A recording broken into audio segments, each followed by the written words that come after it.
21 वर्ष से 40 वर्ष के युवा का चयन किया और संख्या सीमित नहीं रखी है। कोई भी युवा अपना कारोबार करना चाहता तो हमने कहा भी ठीक है, थोड़ा पैसा आप लगाइए, 10% मार्जिन मनी हम देंगे। गारंटी आपको बैंक को गारंटी नहीं देनी है और ब्याज भी नहीं देना है। आप मूलधन का जो बकाया राशि है किस्तों के आधार पर वापस करेंगे, बाकी ब्याज भी सरकार देगी, गारंटी भी सरकार देगी, सरकार आपको मार्जिन मनी भी देगी, आप अपना पैसा।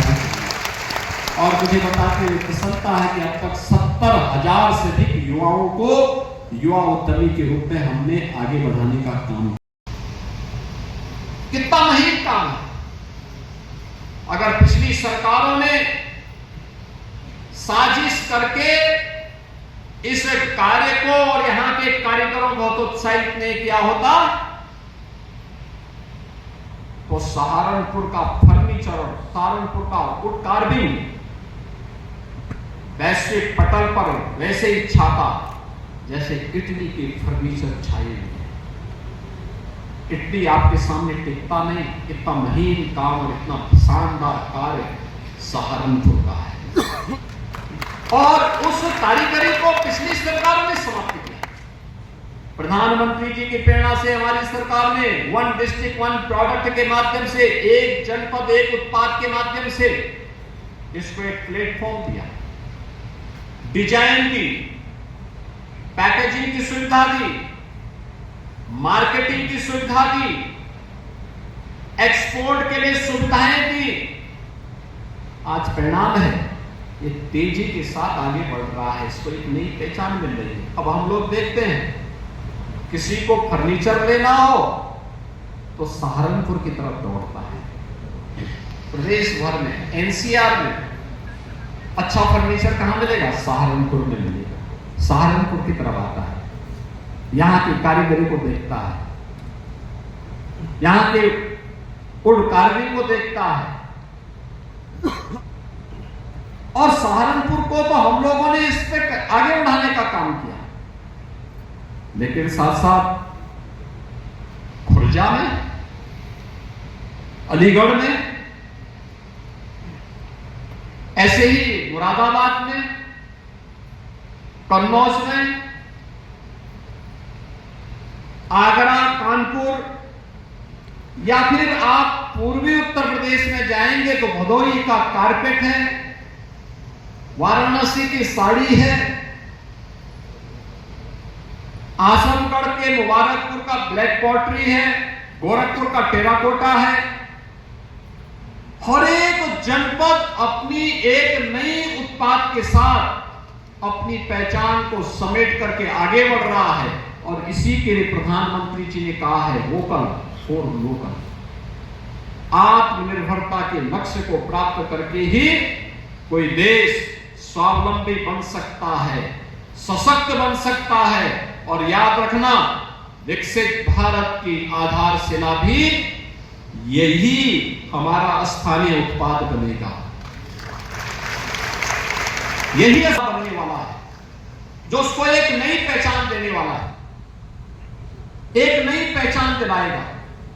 उस पहचान को आगे बढ़ाने के लिए ही आज हम सब आपके पास आए हैं। अभी हाल ही में प्रधानमंत्री जी ने कहा कि हमें स्वदेशी अपनाना होगा, स्वदेशी को अपने जीवन का हिस्सा बनाना होगा। हम विदेशों में भागने की बजाय, विदेशी वस्तुओं के पीछे भागने की बजाय अगर हम स्वदेशी के साथ जुड़ेंगे तो स्वदेशी का लाभ, जो भी मुनाफा व्यापारी को होगा तो उसमें हिस्सा होगा हमारे कारीगर का, हमारे हस्तशिल्पी का। और हस्तशिल्पी और कारीगर को मिलने वाला यह सम्मान, याद रखना, विरासत का तो संरक्षण करेगा ही करेगा, साथ साथ यह अर्थव्यवस्था को भी मजबूती करेगा, विकास की गति को आगे बढ़ाने का काम करेगा, नए रोजगार के सृजन में अपना योगदान देगा और तेजी के साथ विकास की प्रक्रिया को आगे बढ़ाने में अपना योगदान देगा। मुझे याद है 2017 के पहले जनवरी से अब तक 70,000 युवा इस स्कीम के साथ जुड़ चुके हैं। इसमें भी कोई भी काम, कोई अचार बनाने का काम कर सकता है, कोई प्रोसेसिंग सेंटर बना सकता है, कोई वुड कार्विंग का काम कर सकता है, कोई भी काम वैसा कर सकते हैं। पहले चरण में 5 लाख, अगले चरण में 7.5 लाख और तीसरे चरण में 10 लाख रुपया ब्याज मुक्त, गारंटी मुक्त देने के कार्यक्रम के साथ ये डबल इंजन की सरकार इस योजना को लेकर के आगे बढ़ रही है। आज आप देख रहे होंगे जो काम कभी 70 वर्ष प्रधानमंत्री मोदी जी के नेतृत्व में पिछले 10 वर्ष में हुआ। स्वच्छ भारत मिशन में घर में शौचालय हो, हर घर नल की योजना के माध्यम से शुद्ध पेयजल की आपूर्ति का हो, आयुष्मान भारत में 5 लाख रुपए की स्वास्थ्य बीमा का कवर हो, हर जरूरतमंद को राशन कार्ड की सुविधा का लाभ, हर वृद्धजन को जो पात्रता की श्रेणी में आते हैं, हर निराश्रित महिला को, हर दिव्यांगजन को पेंशन की सुविधा का लाभ, या फिर वे सभी स्कीम जिसके लिए पहले हमें भटकना पड़ता था, जो लोग समाज को बांटने वाले थे, जो जाति के नाम पर, क्षेत्र के नाम पर, भाषा के नाम पर बांटते थे, उन्होंने योजनाओं से वंचित करके रखा। योजनाएं नहीं दी, लेकिन झुंझुना पकड़ा करके लोगों को बहकाते रहते थे, समाज को तोड़ते रहते थे, सामाजिक एकता को खंडित करते रहते थे। ये जातिवादी राजनीति करने वाले लोग जाति के नाम पर तो सत्ता में आते थे, सत्ता में आने के बाद ये लोग तुष्टीकरण की पराकाष्ठा को पार करके दंगों की आग में प्रदेश को झोंकने का कार्य करते थे। दुष्परिणाम प्रदेश के प्रत्येक नागरिक के सामने, हर युवा के सामने पहचान का संकट खड़ा होता था। आज बहनों और भाइयों, पहचान का संकट नहीं। आज मैं कह सकता हूं हमारे यूपी का कोई भी नौजवान, कोई भी व्यापारी, कोई भी किसान, कोई भी नागरिक कहीं भी जाएगा देश के अंदर, जैसे ही आप कहेंगे उत्तर प्रदेश, अगले के चेहरे पर एक चमक आती। उत्तर प्रदेश, याद करिए क्या पिछली सरकारों के समय में ऐसी स्थिति हुआ करती थी? पिछली सरकारों के समय उत्तर प्रदेश का नाम सुन करके अगला व्यक्ति घूम जाता था, आपसे बात नहीं करना चाहता था। आज उसको लगता उत्तर प्रदेश ने वह करके दिखाया है जो लोगों को असंभव लगता था, और ये असंभव को संभव इसलिए कर पाए हैं क्योंकि आप सबका सहयोग इन जनप्रतिनिधियों को मिलता है, और इन सब जनप्रतिनिधियों का सहयोग मुझे मिलता है, मोदी जी को मिलता है। परिणाम है डबल इंजन की सरकार अब बैलगाड़ी बन करके नहीं, भैंसा गाड़ी बन करके नहीं, बल्कि बुलेट ट्रेन की स्पीड से विकास के कार्यक्रमों को लेकर आगे बढ़ रही है। उसी अभियान के साथ जोड़ने के लिए आज हम यहाँ पर आए हैं। मुझे बहुत प्रसन्नता है, सहारनपुर विकास की इस प्रक्रिया में तेजी के साथ आगे बढ़ा है। स्मार्ट सिटी मिशन की ये योजनाएं जो आज 381 करोड़ रुपए की है, इन 381 करोड़ रुपए की 15 परियोजनाओं के लिए सहारनपुर महानगर वासियों को, सहारनपुर जनपद वासियों को मैं बधाई देता हूं, और मुझे विश्वास है कि स्मार्ट सिटी की इन कार्यों की तर्ज पर अन्य योजनाएं भी हम आगे बढ़ाने में सफल होंगे। आज के इस अवसर पर आप सबको मैं रक्षाबंधन और श्री कृष्ण जन्माष्टमी की हृदय से बधाई और शुभकामनाएं देते हुए अपनी वाणी को विराम देता हूँ। धन्यवाद। आपने आशीर्वाद से हम सभी को अंकित करे थे। परम आदरणीय यशस्वी माननीय विजय भाई जोरदार तालियों के साथ अभिनंदन करते हैं।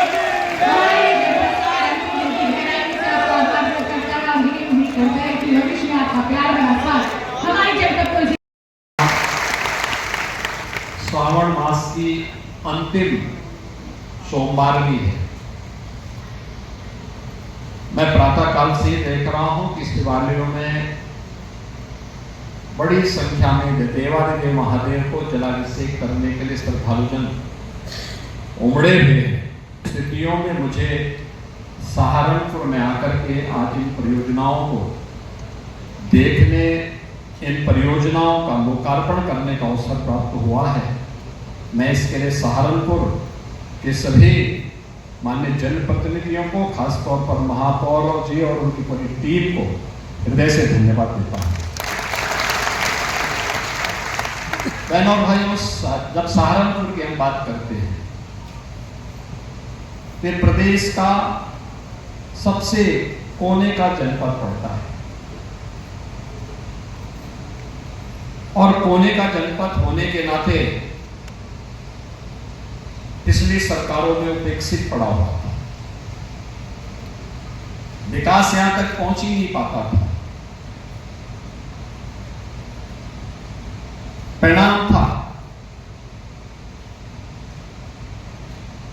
यहां से पलायन होने लग गया था, लोगों में हताशा निराशा थी,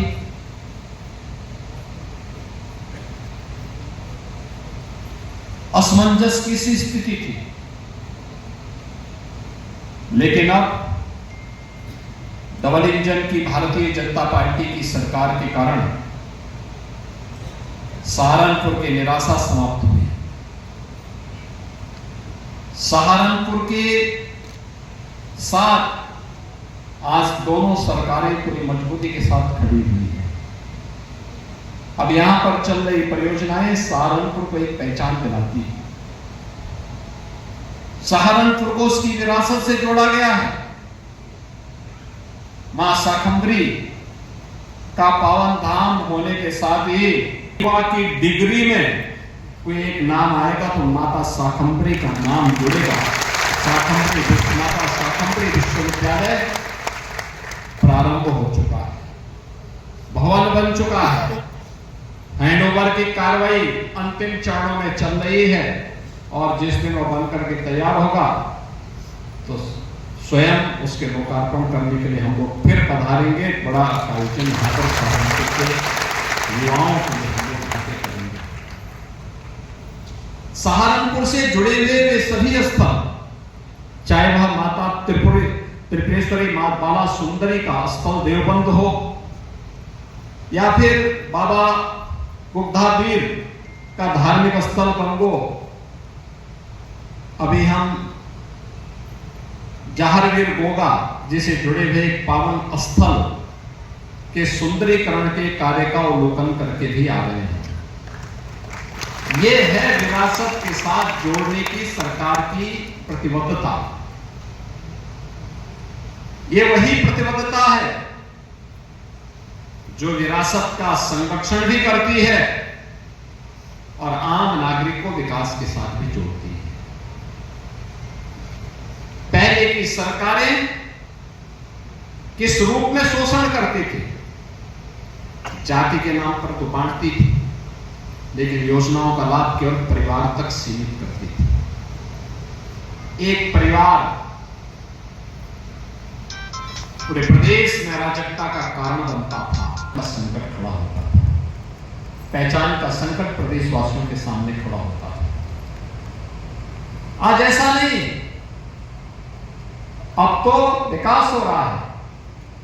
एक और यहां पर विश्वविद्यालय शाकंभरी के नाम पर विरासत के संरक्षण के लिए माता शाकंभरी मंदिर के कॉरिडोर के विकास का कार्य आपने देखा होगा, पहले वहां जाना ही कठिन होता था। अब तो बेहतरीन कॉरिडोर बन रहा है, और कॉरिडोर के साथ साथ हम लोगों ने व्यवस्था की है कि एलिवेटेड मार्ग इस रूप में हम वहां तैयार करेंगे। सर्दी हो, गर्मी हो, बरसात हो, किसी भी सीजन में मां शाकंभरी का दर्शन करने के लिए सहारनपुर ही नहीं, देश भर का श्रद्धालु आकर के, जैसे आपने महाकुंभ में देखा होगा, पूरी दुनिया आई थी, 66 करोड़ से अधिक श्रद्धालु वहां पर आए। दुनिया से अपना पैसा खर्च करके लोग आ रहे हैं, लेकिन परेशानी हो रही थी कांग्रेस और समाजवादी पार्टी के लोगों को। उनको परेशानी इस बात की हो रही थी कि सनातन धर्म का वैभव और गौरव इतना ऊंचा कैसे हो जा रहा है, क्योंकि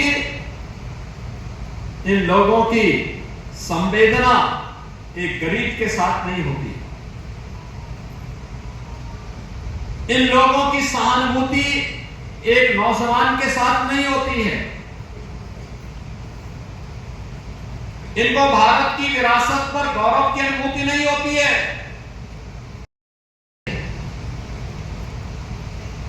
लेकिन अगर कहीं आतंकी वारदात होती है तो आतंकी वारदात को संरक्षण देने के लिए छाती चौड़ी करके लोग आगे बढ़ने का कुत्सित प्रयास करते हैं। आपने देखा होगा बिहार में 2 घटनाएं का माननीय न्यायालय ने निर्णय करते हुए कार्य किया। एक, कांग्रेस की सरकार के समय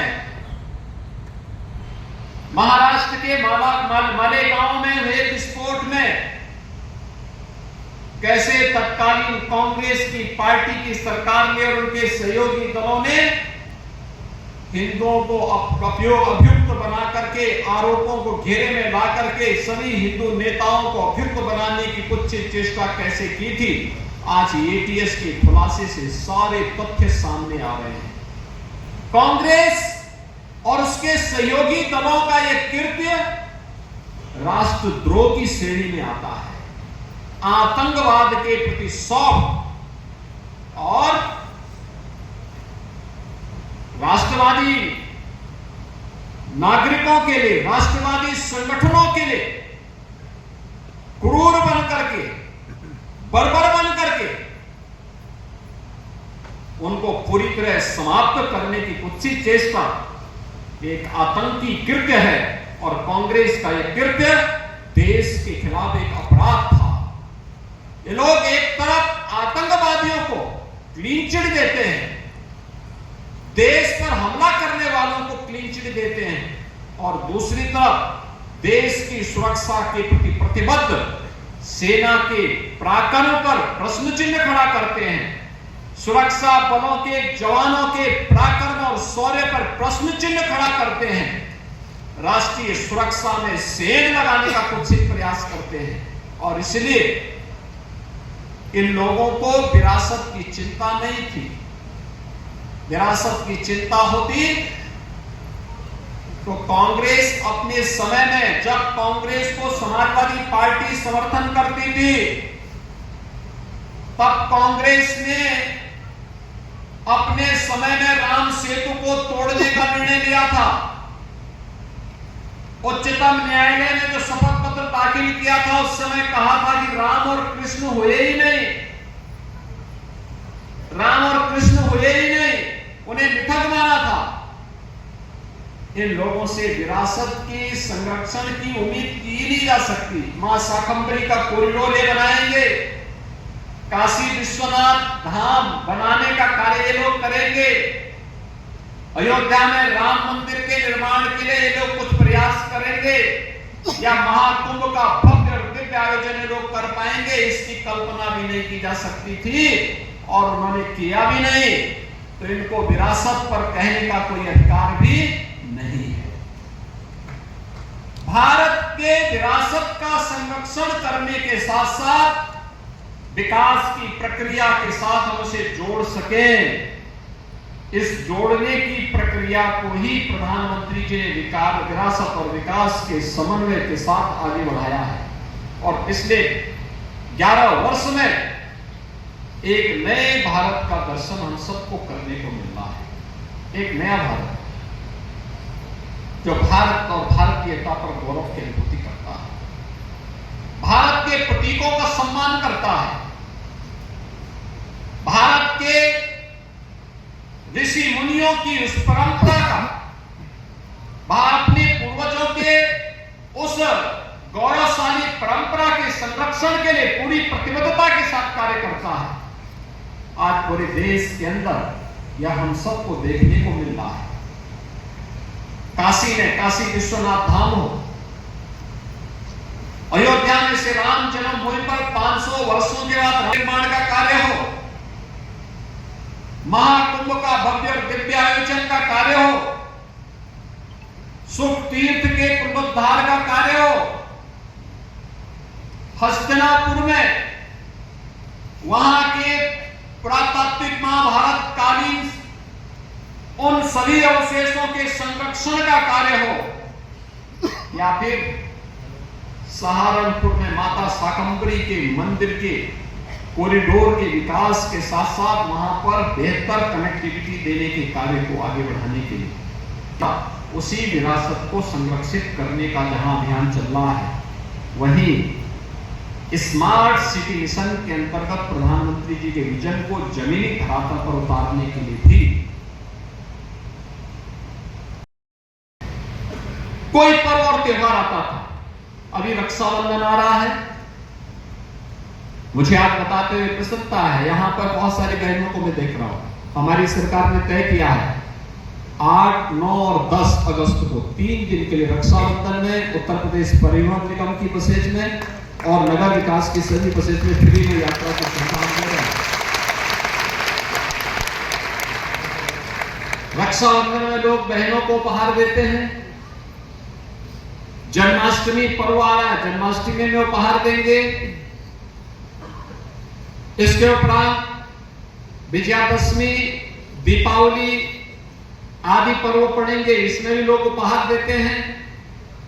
इससे पहले क्या होता था, जब कहीं कोई पर्व और त्योहार आता था तो पूरी मार्केट छाई रहती थी चीन के सामानों से। आप मुझे बताओ, चीन के सामान को हम खरीदेंगे, एक तो उसमें टिकाऊपन नहीं होता, टिकाऊपन नहीं होता। आप लेंगे, घर पहुंचते पहुंचते ही खराब हो जाता था, टूट जाता था। दूसरा, उसका मुनाफा जो होता था वो चीन की कंपनियों के पास जाता था और चीन की कंपनियां फिर भारत के अंदर नक्सलवाद और आतंकवाद को भड़काने में उस पैसे का इस्तेमाल करती थी, दुरुपयोग करती थी। विदेशों में जाने वाला पैसा भारत के विकास में सहायक नहीं होने वाला है, भारत के खिलाफ ही उस पैसे का इस्तेमाल होने वाला है। और इसलिए जब यह पैसा 2017 के बाद सरकार आई, हमने 1 डिस्ट्रिक्ट 1 प्रोडक्ट की योजना चालू की। आज हमारे कारीगरों को, हमारे हस्तशिल्पियों को, हमारे व्यापारियों को जब इस सुविधा का लाभ प्राप्त हो रहा है, हम देखते हैं पर्व और त्योहारों में स्थानीय उत्पाद कोई लोग खरीदते हैं, उसको खरीद करके उसी के माध्यम से लोग गिफ्ट भी देते हैं, उन्हें गिफ्ट देते हैं। और बहुत मैं देखता हूं फिरोजाबाद की मूर्तियां, ग्लास की बहुत अच्छी अच्छी मूर्तियां।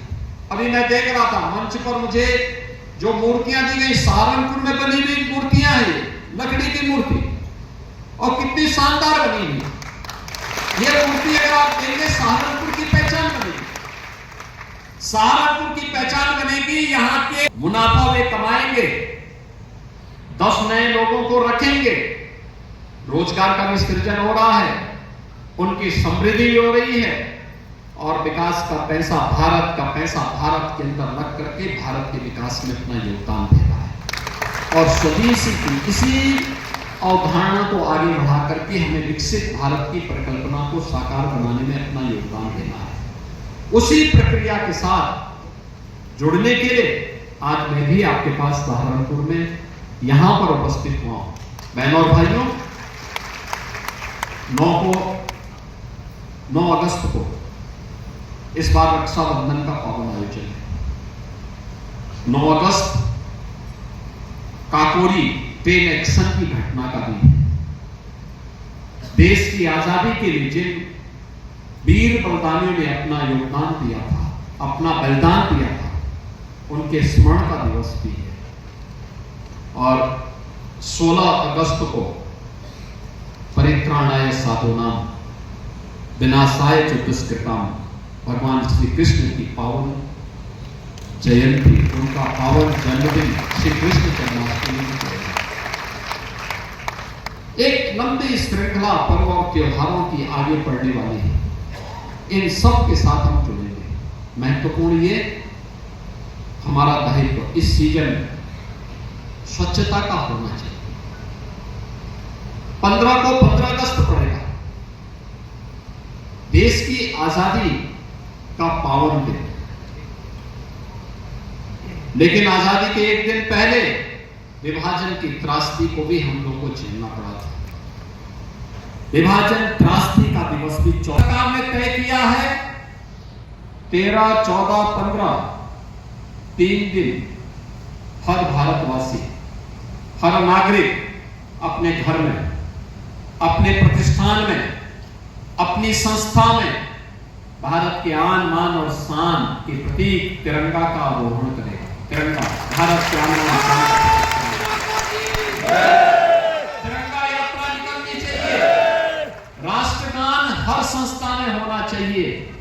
तिरंगा के प्रति, भारत के सैनिकों के प्रति, भारत के सुरक्षा बलों के जवानों के प्रति सम्मान का भाव हमें व्यक्त करना चाहिए, क्योंकि ये हमारी सुरक्षा के प्रति प्रतिबद्धता को दिखाएगा। एक तरफ विकास और विरासत और दूसरी तरफ गरीब कल्याणकारी योजनाएं। आपने देखा होगा गरीब कल्याणकारी योजनाओं में सरकार की योजनाओं का लाभ कैसे दिया जा रहा है। सीएम युवा उद्यमी योजना, नागरिक के रूप में मैं भी अपने दायित्व का निर्वहन करूंगा। उस दायित्व का निर्वहन करने के लिए स्मार्ट सिटी मिशन, और अभी तक तो हमने 17 म्युनिसिपल कॉर्पोरेशन को यानी नगर निगमों को लिया था, और इस बार के बजट में तो हम लोगों ने ये व्यवस्था की कि हर जिला मुख्यालय की नगर निकाय को स्मार्ट सिटी मिशन के अंतर्गत हम लोग उसका भी विकास उसी रूप में करेंगे, जिसमें सभी नगर पालिकाएं आ जा रही हैं जो भी जिला मुख्यालय से जुड़े हुए हैं, या वे नगर पंचायत जो जिला मुख्यालय से जुड़े हुए हैं, उन सबको स्मार्ट सिटी की तर्ज पर हम डेवलप करने जा रहे हैं। स्मार्ट सिटी के इस कार्य को आज हमने यहाँ पे देखा है, पिछली बार स्मार्ट रोड के माध्यम से, और आज यहाँ पे जहारवीर गोगा के बारे में कहते हैं कि लगभग 900 वर्ष पहले बड़े पराक्रमी योद्धा के रूप में उन्होंने कार्य किया था। विदेशी आक्रांताओं से देश की धरती को बचाने के लिए अपना योगदान दिया था, और फिर भगवान गोरक्षनाथ के संरक्षण में जाकर के, उनकी शरण में जाकर के, उनका दर्शन प्राप्त करके संजीव समाधि उन्होंने गोगा मेड़ी में ली। लाखों की संख्या में भादो मास में श्रद्धालु वहां जाकर के उनके दर्शन करता है, और आज मुझे यहाँ पर आकर के उनके पावन स्थल को देखने का सौभाग्य प्राप्त हुआ। बड़ा अच्छा स्थान बनाया गया है, सुंदर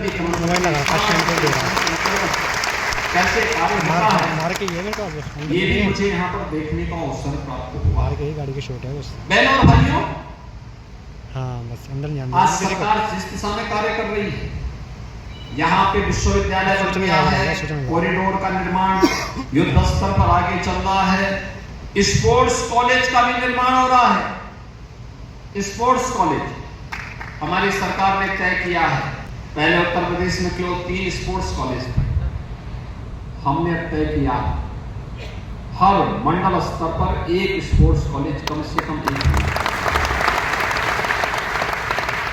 खेल और खेल कूद की गतिविधियों को आगे बढ़ाने के लिए, क्योंकि हमारा युवा जब खेलेगा तो ही खेलेगा, और उसको राष्ट्र के लिए खिलाने के लिए, उसकी ऊर्जा और उसकी प्रतिभा का लाभ देश को मिले, आने वाली पीढ़ी को मिले, इसी को ध्यान में रख करके हम लोग मेरठ में प्रदेश का पहला स्पोर्ट्स यूनिवर्सिटी का संचालन करते हैं। विश्वविद्यालय बनना, बड़ा विश्वविद्यालय, क्षेत्रफल में विश्वविद्यालय हम बना रहे हैं, पहला स्पोर्ट्स यूनिवर्सिटी है। आपका यहाँ पे सरसावा का एयरपोर्ट, यह भी सिविल टर्मिनल बन चुका है, वायु सेवा उसमें प्रारंभ होनी है। कनेक्टिविटी की दृष्टि से आज तो सहारनपुर की कनेक्टिविटी बहुत अच्छी हो गई है, दिल्ली जाना हो 3-3.5 घंटे में आप पहुंच सकते हैं। इतनी अच्छी कनेक्टिविटी पहले कभी नहीं थी। और भी विकास के कार्यों को, जहां बाईपास बनना था, आज पीडब्ल्यूडी, नगर विकास, पर्यटन विभाग, इन सब के लिए हम लोग इन सभी माननीय जनप्रतिनिधियों के साथ इसी बात को लेकर बैठे थे कि विकास में सहारनपुर, मुजफ्फरनगर, शामली पिछड़ने न पाए, और इस दिशा से जो भी यहाँ की स्कीम है, जो भी यहाँ के प्रस्ताव हैं, उनको प्रायोरिटी के आधार पर आप लीजिए और उन कार्यों को आगे बढ़ाइए।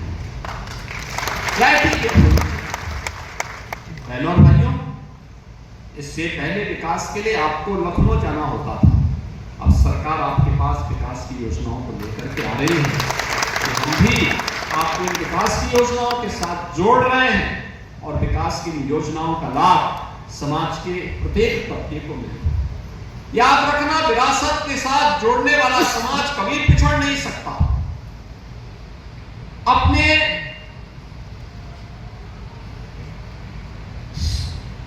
विरासत पर गौरव की अनुभूति करने वाला समाज को दुनिया की कोई ताकत पीछे नहीं कर सकती। और हमारी सरकार ने इस कार्यक्रम को बड़ी प्रतिबद्धता के साथ आगे बढ़ाने का काम किया। अब याद करिए, वन डिस्ट्रिक्ट वन प्रोडक्ट की योजना हो या विश्वकर्मा श्रम सम्मान या पीएम विश्वकर्मा की योजना, इस सरकार की अपने हस्तशिल्पी और कारीगरों को सम्मानित करने की ही योजना है। ये अलग अलग क्षेत्र में जिन लोगों ने अपनी परंपरागत विरासत का संरक्षण किया था, उस कला को, उस कारीगरी को, उस हस्तशिल्पी को। स्टूडियो वाले डिबेट करते हैं, हम ग्राउंड पे सच ढूंढते हैं। This is India first reports.